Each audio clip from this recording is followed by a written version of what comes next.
श्रीरामः शरणं श्रीरामभद्रः शरणं श्रीरामचंद्रः शरणं। क्रिया योग के गहन गभीर गगन में उड़ान भरने की उद्दाम व उत्कट अभिलाषा वाले क्रिया योग साधकों, क्रिया योग के अनंत गगन में प्राणायाम रूपी पंखों से ही उड़ान भरा जाता है। एक पंख से उड्डान कर्म असंभव है। उड्डान कर्म के लिए दो पंखों की नितांत अपेक्षा होती है। वह प्राणायाम दो प्रकार का है। यह पिछले सत्रों में कहा जा चुका है। ये ही दोनों प्राणायाम रूपी गरुड़ के दो बलिष्ठ पंख हैं। गगन में उड़ान भरने के लिए पंख कैसे होने चाहिए? सज्जनों, पंखों में जब तक पर्याप्त बल नहीं होगा तब तक उड़ान नहीं भर सकते। तो आइए उन प्राणायाम रूपी पंखों के विषय में संक्षिप्त विवरण प्रस्तुत करते हैं। उन पंखों में प्रथम पर्ण है सजात वात सहचरित प्राणायाम और द्वितीय पर्ण है वात रहित मन सहचरित प्राणायाम।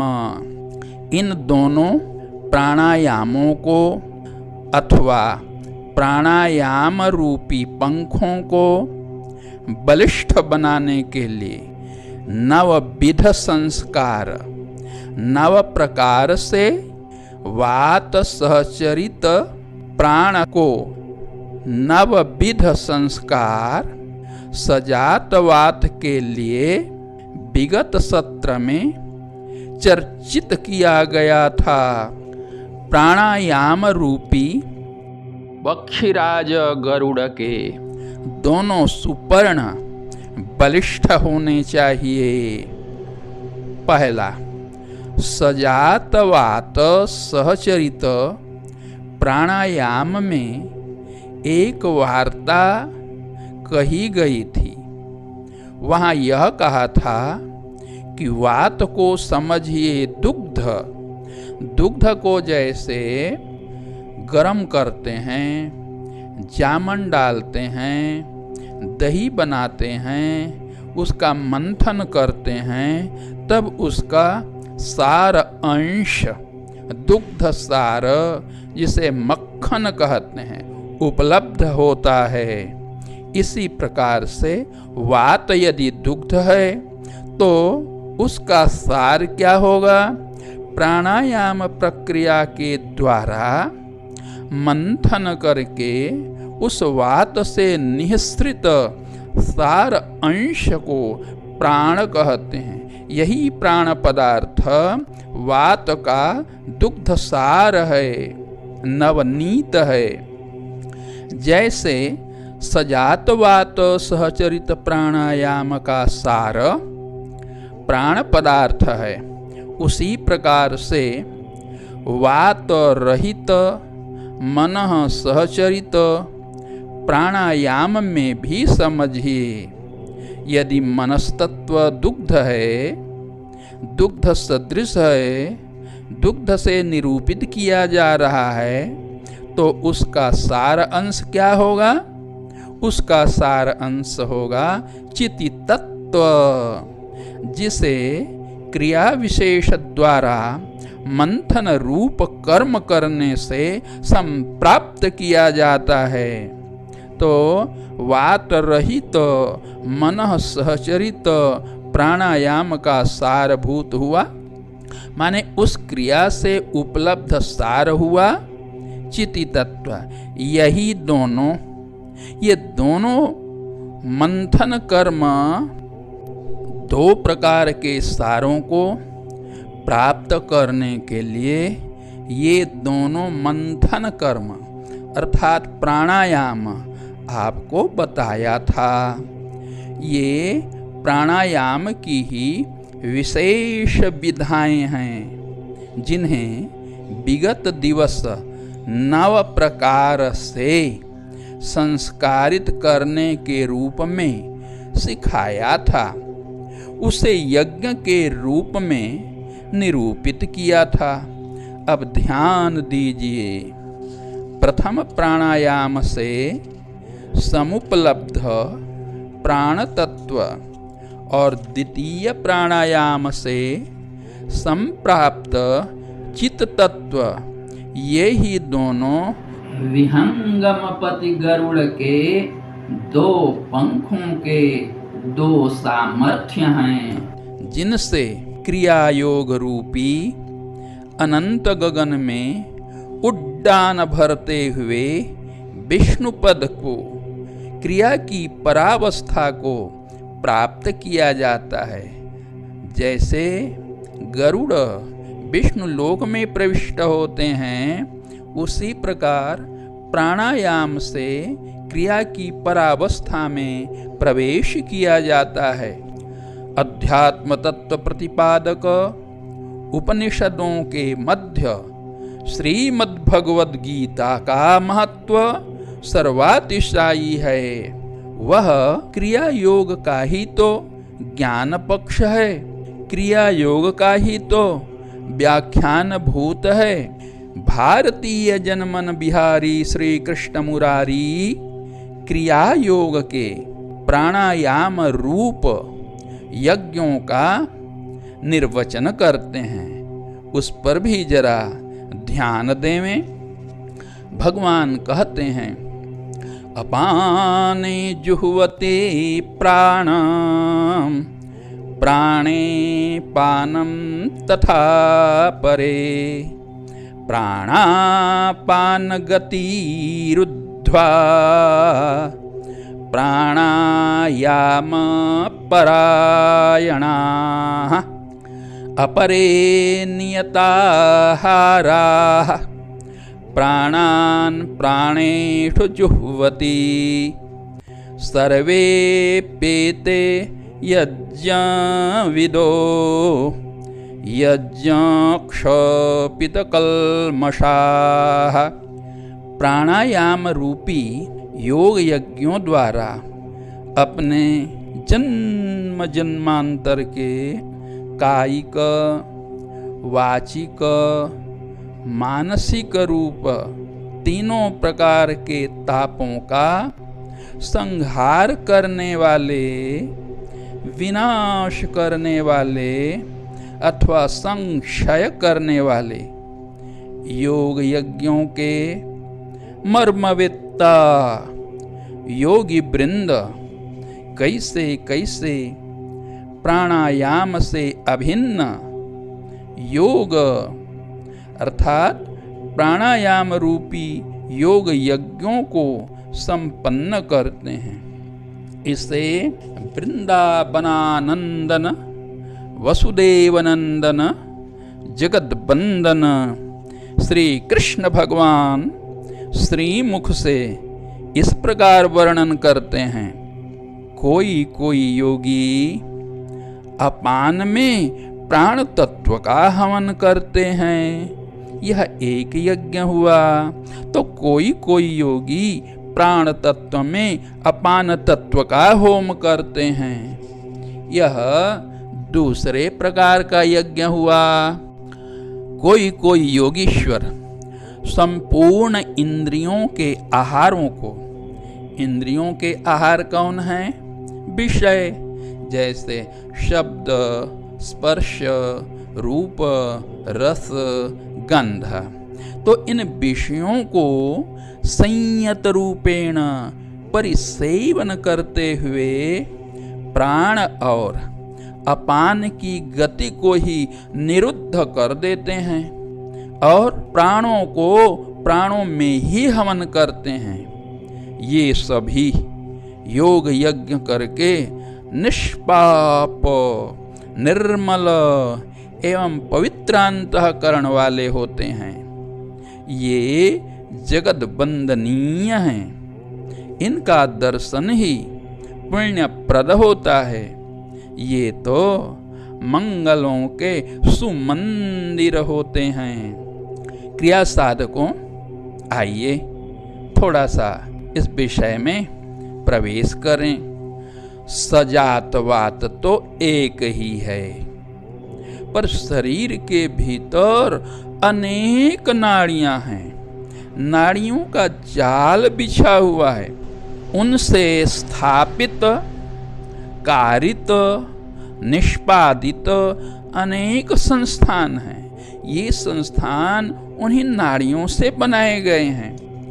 वहाँ सजातवात की नानाविध गतियाँ होती हैं, क्रियाएं होती हैं। इन्हीं क्रिया भेदों से एक ही सजातवात की नाना संज्ञाएं होती हैं। जैसे देखिए, अधोदेश में गमन करने के कारण उसी सजातवात को अपान नाम दे देते हैं, क्योंकि वह अपान क्रिया करता है। अपानयति अधोनयति इति अपान।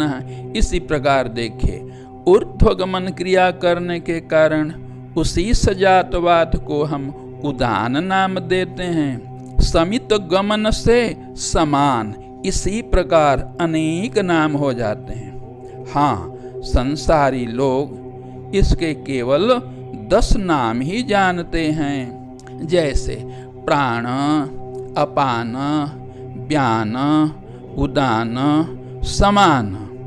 इनके उपप्राण नाग, कूर्म, कृकल, देवदत्त, धनंजय। पर सज्जनों, सजातवात की गति भेद से असंख्य नाम हैं। नाभि से नीचे अपान का क्षेत्र है, वहाँ अपानों में प्राणों का होम होता है। हृदय से ऊर्ध्व प्राणों का क्षेत्र है, उनमें प्राणों में अपानों का होम होता है। मध्य देश में समानों में प्राणापान दोनों का होम होता है। सजातवात के यातायात का छेदन होने पर, भेदन होने पर, निरोध होने पर कूटस्थ प्राण में बातसार शारीर प्राण का होम होता है। कंठकूप में उदान में ही प्राण का होम होता है। अव्यान का नाभिगत समान में होम होता है। पांचों प्राणों का मूल नाड़ीगत प्रधान प्राण में होम होता है। प्रधान प्राण में 100 प्राणों का होम होता है। क्रिया योग के पारिभाषिक शब्दों का प्रयोग कर रहा हूं, ध्यान देकर समझिए। भूरलोक और भूअरलोक, इन दोनों कुंडों में अर्थात भूलोक एक कुंड है, एक भूअर लोक कुंड है, यह आप एक घट के भीतर है।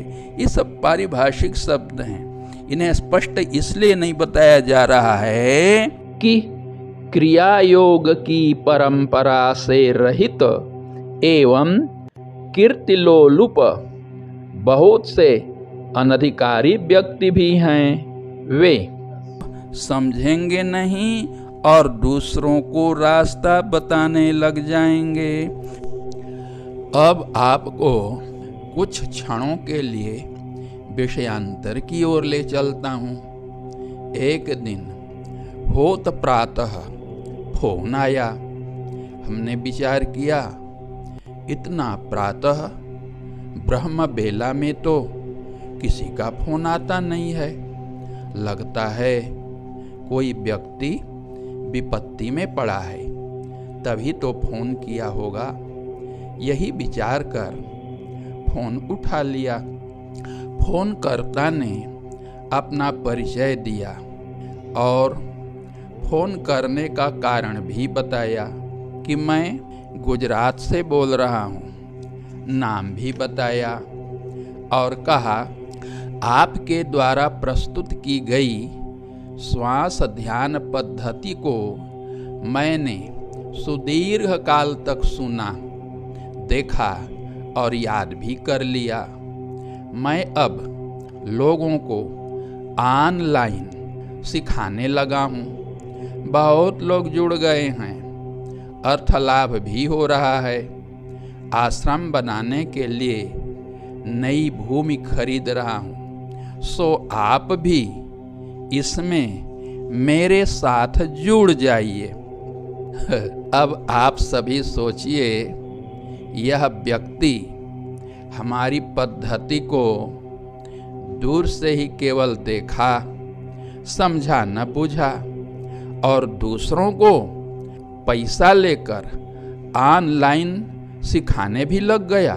उसको यह भी पता नहीं है कि श्वास कहाँ से आती है, कहाँ ठहरती है, कैसे आती है, कैसे ठहरती है, उसकी गति क्या है, उसका स्वरूप क्या है, किसकी प्रेरणा से चलती है, इसका स्वल्प भी बोध नहीं।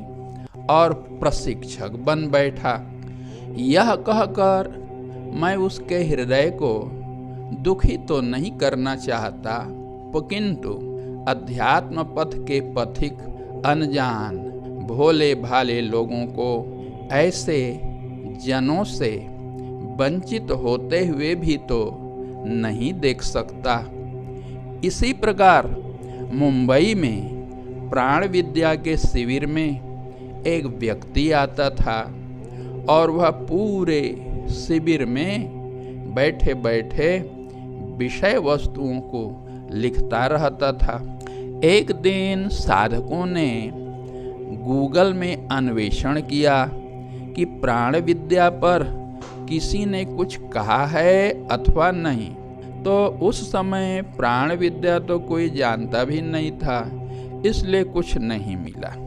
किंतु इसका पता तो चल गया, जो लेखक था उसने अपने विषय में उसमें लिख रखा था और लिखा था कि मैं विश्व के 52 देशों में योग सिखाता हूँ और हिमालय के ईश्वर प्राप्त योगियों से मेरा साक्षात व सीधा संबंध है। अब सोचिए, यदि वह इतना बड़ा योगी है, ज्ञानी है, तपस्वी है, तो यहाँ छिप कर क्यों लिखने आता है?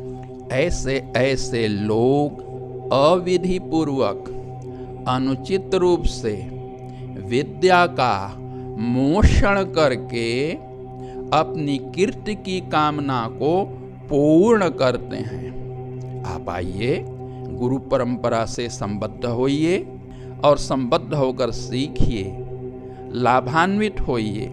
पर विद्या बेची नहीं जाती है, उससे कीर्ति यश कमाया नहीं जाता है। जो गुरु परंपरा से रहित हैं विधि पूर्वक विद्या अर्जन नहीं किए हैं वे अनधिकारी हैं। उन्हीं अनधिकारियों से विद्या की रक्षा के लिए संगोपन करने के लिए ही पारिभाषिक शब्दों का प्रयोग किया जाता है, जिससे वे विद्या के मर्म को न समझ सकें और भोले भाले साधकों को भ्रमित नहीं कर सकें। तो इसीलिए उन यौगिक क्रियाओं को, जो प्राण विद्या की विधियां थीं, उनका संगोपन किया गया था, फिर बाद में बंद कर दिया था। तो इसीलिए इन्हें स्पष्ट रूप से नहीं बताया जाता है, परंतु क्रिया योगी लोग इसे समझ लेंगे। आपके घट के भीतर भूर लोक है और एक है भूअर लोक। इन दोनों को कुंड समझें। इन कुंडों में भूर्वह निवास होता है, वहाँ श्वेत हवि का होम होता है। श्वेत हवि यही प्राण है। तथा महरलोक, जनहलोक और तपोलोक एक कुंडत्रय हैं। इनमें सौर वहनी का वास होता है, सौर तेजस का अधिवास होता है। वहाँ कृष्ण हवि का होम होता है। कृष्ण हवि का अर्थ अपान होता है। इसी प्रकार से सत्यलोक में कूटस्थ गह्वर के कुंड में दिव्यानल में निर्गुण श्वेत हवि का होम होता है। हे क्रिया साधकों, योगी चक्र चूड़ामणि क्रिया योगियों का प्रकथन है कि नासारंध्रों से जिसका अहर्निश यातायात होता रहता है, वह वायु सजातवात है। इसका गमनागमन तो स्वतः होता ही रहता है। यह प्राणायाम नहीं है। अरे यह तो श्वसन क्रिया है, किंतु श्री गुरु कृपा प्रसाद से समधिगत, माने गुरु की कृपा से उपलब्ध जो पद्धति है, उस पद्धति से इसे प्राण के रूप में परिणत किया जाता है। फिर से समझ लीजिए, जो नासारंध्र में यातायात करने वाला सजातवात है, उसी वात को गुरु कृपा से उनकी द्वारा उपलब्ध साधना पद्धति से प्राण के रूप में परिणत किया जाता है। और उस परिणत प्राण को स्व स्व घट के अंतर्देशों में संचारित, संप्रवाहित एवं संप्रेषित किया जाता है, तो वह प्राणायाम बन जाता है।